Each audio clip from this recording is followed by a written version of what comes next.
ये ले भिखारी, खाना खा ले और मेरी कार्ड सेट जा, मुझे गाड़ी निकालनी है। साहब, हम भिखारी नहीं हैं। क्या? साहब, हम भिखारी नहीं हैं, हमें खाना नहीं चाहिए। खाना नहीं चाहिए तो क्या चाहिए? कैश? नहीं साहब, हमें पैसा भी नहीं चाहिए। खाना नहीं चाहिए, पैसा नहीं चाहिए, तो यहाँ इस तरह से मेरी गाड़ी पे बैठी क्यों? कुछ तो चाहिए ही होगा तुम्हें। साहब, हमें आपका फोन चाहिए। वाह, तो आजकल के भिखारी इतना अपडेट हो गए हैं कि सीधा भीख में फ़ोन ही मांगने लगे। और तुम्हें क्या लगता है मैं तुम्हें ऐसे ही फ़ोन दे दूंगा अपना? अरे नहीं साहब, आप गलत समझ रहे हैं। हमें ना एक कॉल करना है अपने पति को। पति को कॉल करनी है? क्यों, क्या हो गया? कहाँ है तुम्हारा पति? साहब, वो ना हम अपने पति से बिछड़ गए हैं। वो यहाँ शहर में रहते हैं और हम गांव से आए हैं उनसे मिलने के लिए। ना ही उनका फ़ोन मिल रहा है, ना ही हमें उनका पता है। इसलिए हम चाहते हैं कि एक बार आप हमें फ़ोन दिखा दीजिए ताकि हम उनसे बात करके उनका पता पूछ सके। अच्छा, ऐसी बात है। चलो, तुम्हारे इस बच्चे के नाम पे तो मैं फ़ोन दे ही सकता हूँ। बच्चा तुम्हारे हाथ में, इतना झूठ तो नहीं बोल रही होंगी। एक कॉल की बात है, लो कर लो। लेकिन हाँ, एक बात ध्यान रखना, अगर ये फ़ोन लेके भागने की कोशिश करी तो यहाँ सीसीटीवी कैमरे लगे हुए हैं चारों तरफ। सिक्योरिटी इतनी टाइट है कि कहीं भाग नहीं पाओगी और फिर जेल जाओगी बच्चे समेत। इस बात का ध्यान रखना। अरे साहब, आप फिक्र मत कीजिए, हमें बस एक कॉल करना है अपने पति को, फिर हम आपका फ़ोन दे देंगे वापस। करो करो, जल्दी करो। उनका नंबर का था।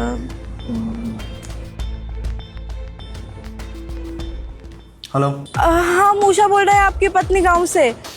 आप हमारा फ़ोन काहे नहीं उठा रहे हैं? हमें आपकी बहुत फिक्र हो रही थी। आप हमसे मिलने नहीं आए ना, इसलिए हम आपसे मिलने यहाँ शहर आ गए हैं। आप कहाँ पर है? अरे गांव से शहर आ गए यहाँ पर मिलने? यहाँ पर आने की क्या जरूरत थी यार? क्या करना है यहाँ पर? मुझसे मिलने आइए। क्यों? आप ही क्या बोल रहे हैं? इतने महीनों से आप हमसे मिलने भी नहीं आए हैं, ना हमारा फ़ोन उठाते हैं, ना हमसे बात करते हैं। हमें आपकी फ़िक्र होने लगी थी। माँ बाबू जी को भी आपकी बहुत फिक्र हो रही थी, इसलिए हम खुद यहाँ शहर आ गए आपसे मिलने के लिए। और हम सोच रहे हैं कि अब ना हम आपके साथ ही रहेंगे यहाँ पर। अरे फोन नहीं लग रहा था तो क्या हो गया? और अगर तेरा मैंने फोन नहीं उठाया तो समझ जाना कि मुझे तुझसे कोई बात नहीं करनी है, ना ही मैं तुझसे मिलना चाहता, ना ही कोई रिश्ता रखना चाहता। और तू यहाँ पर दुम बन के आ गई मेरे पीछे पीछे शहर के अंदर। अब क्या करेगी तू यहाँ पर? इतना बड़ा शहर है, अनपढ़ औरत। आप एक ऐसी बातें कर रहे हैं, हम यहाँ शहर में अकेले हैं, हमें तो यहाँ के रास्ते भी नहीं पता, कुछ भी नहीं पता यहाँ का, ना हमारे पास इतने पैसे हैं, हम क्या करेंगे? देखिए, आप हमें लेने आ जाइए, हमारी बच्ची भी हमारे साथ में है। आप हमें लेने आ जाएंगे तो हम आपके साथ ही रह लेंगे, हम आपकी सेवा करेंगे, आपके लिए खाना बनाएंगे, आपके घर का काम करेंगे और आपके पैर दबाएंगे। आप जो बोलेंगे हम वो करने के लिए तैयार है, लेकिन आप हमें ऐसे बीच सड़क पे मत छोड़ के जाइए। हेलो गवार औरत, मेरी बात सुन, चुपचाप से तो गाँव निकल जा। और रही बात तेरी इन कामों की, सेवा करने की, पैर दबाने की, खाना बनाने की, इसके लिए ना मैंने मेड रख रखी है, नौकरानी। समझ आई तुझे? और सुन, पहली बात तो ये कि तुझे ना मैं अपनी पत्नी मानता ही नहीं। अगर मैं किसी को अपनी बीवी मानूंगा तो उसको अपने साथ रखता ना। तूने कभी सोचा नहीं कि मैं तुझे अपने साथ क्यों नहीं रखता? क्योंकि मेरा तेरे अंदर कोई इंटरेस्ट ही नहीं है। और वैसे भी बीवी होनी चाहिए सुंदर, पढ़ी लिखी, ब्यूटीफुल, हॉट, सेक्सी, मिडी स्कर्ट्स वगैरह पहनने वाली। तेरे से साड़ी वाड़ी वाली पत्नी नहीं चाहिए मुझे। समझ आया तुझे? आप सुनिए तो। अरे चुप कर, और दोबारा इस नंबर पर कॉल मत करो, ब्लॉक कर रहा हूँ। हेलो क्या हो गया? साहब, फोन कट गया, एक बार दोबारा मिला सकते हैं? मिलाओ होगा, नेटवर्क इशू होगा तो क्या पता दोबारा लग जाए कॉल। मिलाओ। हाँ साहब, मिलाते हैं। बैल ही नहीं जा रही है, व्यस्त बता रहे हैं। इसका मतलब तुम्हारे पति ने मेरा नंबर ब्लॉक कर दिया है। ब्लॉक का मतलब समझती हो? यानी कि दोबारा मैं तुम्हारे पति को कभी कॉल कर ही नहीं सकता। अगर मैं करूँगा तो नंबर व्यस्त बताता रहेगा। शायद तुम्हारे पति ने भी तुम्हारे नंबर के साथ यही किया होगा, तभी तुम मुझसे कॉल नहीं कर पा रही थी और तुम्हें मेरी ज़रूरत पड़ी। लाओ फिर ये फ़ोन दे दो, अब तो तुम बात कर नहीं पाओगी। साहब, आप एक कैसी बातें कर रहे हैं? हमारे पति ऐसे नहीं है, हमारे पति तो हमारे लिए भगवान है। ज़रूर ना वो कोई ज़रूरी काम कर रहे होंगे, इसलिए उन्होंने हमारा फ़ोन काट दिया, वरना वो ऐसे नहीं है। वो तो बहुत खुश हो रहे होंगे जैसे उन्हें पता चला होगा कि हम आए हैं शहर में। देखो, अगर तुम्हारे पति को सच में तुम्हारे आने से खुशी होती ना, तो तुम्हारा पति पहली बात तो इतने छोटी बच्ची के साथ तुम्हें शहर आने नहीं देता अकेले। और उसने क्या आने दिया? तुम उसे ढूंढते हुए यहाँ पर आई हो और वो तुमसे पीछा छुड़ाकर गांव से शहर में यहाँ भाग कर आया। और फिर कौन ऐसा पति है, कौन सा ऐसा बाप है जो अपनी पत्नी को, अपनी बच्ची को इस तरह से धक्के खाने के लिए छोड़ दे। आई थिंक तुम्हारी भी वही स्टोरी है जो गांव की कई औरतों की होती है कि उनके पति शादी करने के बाद शहर आ जाते हैं, सबको ये दिलासा देते हैं कि वो पूरे परिवार के लिए कुछ कमाएंगे, कुछ बड़ा करेंगे। शादी ज़बरदस्ती करा दी होती है माँ बापों ने, तो इसलिए वो शादी से पीछा छुड़ाने के लिए शहर भाग कर आते हैं और फिर उसके बाद शहर के ही होकर रह जाते हैं। और जब उनकी पत्नियां, उनके घर वाले उनको ढूंढने की कोशिश करते हैं, उनसे बात करने की कोशिश करते हैं, तो फिर तुम्हारे पति जैसे सेल्फिश लोग मुंह मोड़ लेते हैं। और कोई बड़ी बात नहीं, तुम्हारे पति ने दूसरी शादी भी कर ली हो। वैसे जो मैं कहानी बता रहा हूँ वो बिल्कुल सच है ना? तुम्हारा पति तुम्हें छोड़कर यहाँ पर आ गया और तुम उसे ढूंढते हुए यहाँ पर आई हो, यही बात है ना? नहीं साहब, हमें आपकी बातों पर भरोसा नहीं होता है। ये क्या शादी का ज्ञान दे रहे हैं आप? हमारे गांव में सबको पता है कि हम दोनों की शादी हुई है। अरे हमारी प्यारी सी छोटी सी बच्ची भी है। वो तो बस काम के सिलसिले में शहर आए थे। वो ज्यादा व्यस्त हो गए इसलिए कभी गांव हमसे मिलने नहीं आ पाए। और पता नहीं फोन काहे नहीं उठा रहे थे, काम में बिजी होंगे। लेकिन वो ऐसे नहीं है, हम आपकी बात पर भरोसा नहीं कर सकते। सबको पता है कि हमारी शादी हो रखी है। आप शहर वालों के लिए ना शादी मजाक का खेल होता होगा, हमारे लिए नहीं है। हम गांव वालों के लिए ना शादी 7 जन्मों का वादा है, 7 जन्मों तक निभाना पड़ता है। इसलिए हम अपनी पत्नी का फर्ज ना हमेशा निभाएंगे, भले वो निभाए ना निभाए। एक बात बताओ, ये जो शादी आप लोगों की हुई है गांव में, ये तो बस 4 लोगों के सामने, यानी आपके समाज के सामने अग्नि को साक्षी मान के फेरे करके हो गई होगी। कोई कागजी दस्तखत वगैरह हैं आपके शादी के? कोई प्रूफ कि आपकी शादी हुई है, ऐसा कुछ है? नहीं साहब, ऐसा कुछ तो नहीं है। तो अब मैं आपको सीधी सीधी एक बात बताता हूँ।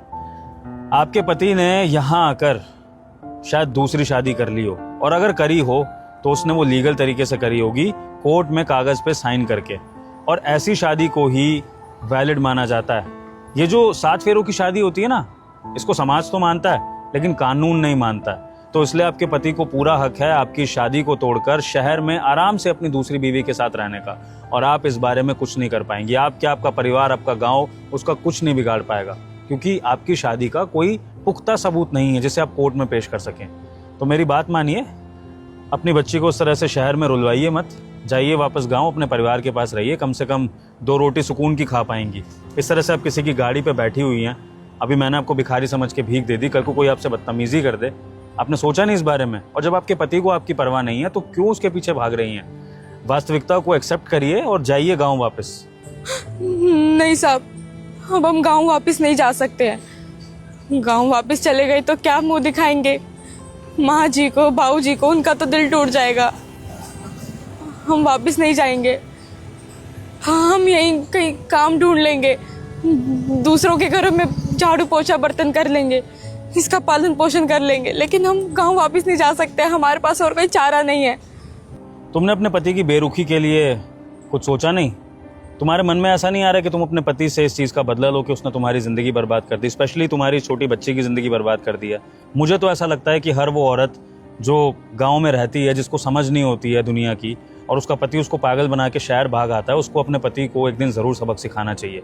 और वो सबक इसलिए सिखाना ज़रूरी है ताकि तुम जैसी लड़कियाँ इस तरह से पागल ना बन सको।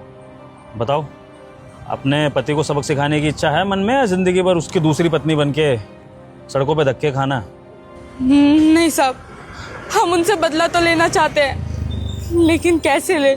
हम तो उनके सामने कुछ भी नहीं है। वो तब शहर में आके कितने बड़े आदमी बन गए हैं, हम तो वही मामूली सी गांव की औरत है। हम तो पढ़े लिखे भी नहीं है, हम कैसे उनसे बदला ले पाएंगे? मैं आपका साथ दूंगा। दरअसल मेरे पिताजी एक NGO चलाते हैं। NGO मतलब एक ऐसी संस्था जहाँ पर दीन दुखियों की, गरीबों की सेवा की जाती है। जैसे कि एग्जाम्पल आप ही का ले लेते हैं। आप इस समय एक बेसहारा औरत हैं शहर में, आपका कोई नहीं है यहाँ पर सिवाय आपकी बच्ची के। तो आप ही जैसे सताए हुए लोग जिनको उनके अपने छोड़ जाते हैं, चाहे वो शादी करी हुई पत्नियाँ हों, चाहे फिर वो बूढ़े बुजुर्ग हों, चाहे वो अनाथ बच्चे हों, उन सब के लिए मेरे पापा की NGO में जगह होती है। उन सबको एक परिवार की तरह रखा जाता है, उनका ख्याल रखा जाता है। तो ऐसे NGO में आप जैसी महिलाओं की ज़रूरत है जो दिल की बहुत साफ़ हों, जिनको पैसे का लालच ना हो, जो सेवा भाव रखती हो मन में। अगर आप मेरे पापा के NGO में काम करेंगी, 4 पैसे कमाएंगी, तो सबसे पहले आपके अंदर कॉन्फिडेंस आएगा दुनिया के सामने खड़े होने का। और रही बात कि आप अनपढ़ हैं, तो आपको पढ़ाने लिखाने की जिम्मेदारी मेरी है। मैं वादा करता हूँ कि जो शिक्षा आपको प्राप्त करवा सकूँगा वो करवाऊँगा, जिससे कि आप एक पढ़ी लिखी सशक्त महिला बनकर अपने पति के आगे खड़ी हो सके और कल को उसके खिलाफ अगर हो सके तो केस भी दर्ज करें कि ऐसे कैसे वो आपकी ज़िंदगी बर्बाद करके आपकी बच्ची को इस तरह से छोड़ के वो शहर में दूसरी शादी करके आ गया। हाँ साहब, हाँ हम आपके एनजीओ में काम करेंगे, पढ़ेंगे भी, और एक दिन उनसे बदला ज़रूर लेंगे, ताकि उन जैसे मर्दों को एहसास हो सके कि गांव की औरतों को भी ना कमज़ोर नहीं समझना चाहिए। और मेरे बाद ऐसी गांव की किसी भी औरत के साथ ना हो जैसा मेरे साथ हुआ है। इसलिए जैसा आप कहेंगे हम वैसा करेंगे। लेकिन साहब, आप हमारी मदद क्यों कर रहे हैं? क्योंकि मैं जब अपने पापा के एनजीओ में जाकर लोगों को देखता हूँ ना, जो वहाँ पर रह रहे होते हैं, मैं उनके चेहरे पे जो दुख देखता हूँ, मैं देखता हूँ कि वो कितने होपलेस होकर रहते हैं लाइफ में। मुझे उनके चेहरे के दुख को देखकर खुद दुख महसूस होता है और मुझे ऐसा लगता है कि उनको दुख पहुँचाने वालों को सज़ा मिलनी चाहिए। तो बस इसलिए मैं आपका साथ देना चाहता हूँ। और अगर आप खुद अपने मन में ठान ली है कि आप अपने पति से बदला लेंगी, तो देखना आपके पति को उसकी गलती का एहसास हम दोनों ज़रूर कराएंगे एक दिन। हाँ साहब, हम आपके साथ हैं। हम जैसा कहेंगे ना हम वैसा करेंगे। आपका बहुत बहुत शुक्रिया। दोस्तों, इस वीडियो का संदेश यही है कि इंसान को सबसे पहले खुद से प्यार करना सीखना चाहिए। किसी से प्यार करो, चाहे वो आपका लाइफ पार्टनर ही क्यों ना हो, लेकिन इतना प्यार मत करो कि उसके प्यार में आप ये भूल जाओ कि वो आपके साथ गलत कर रहा है। अगर आपको हमारी वीडियो का संदेश अच्छा लगा हो तो वीडियो को लाइक करें, शेयर करें और कमेंट सेक्शन में आप अपने पार्टनर को धोखा तो नहीं दे रहे हैं, ये ज़रूर बताइएगा। Thank you.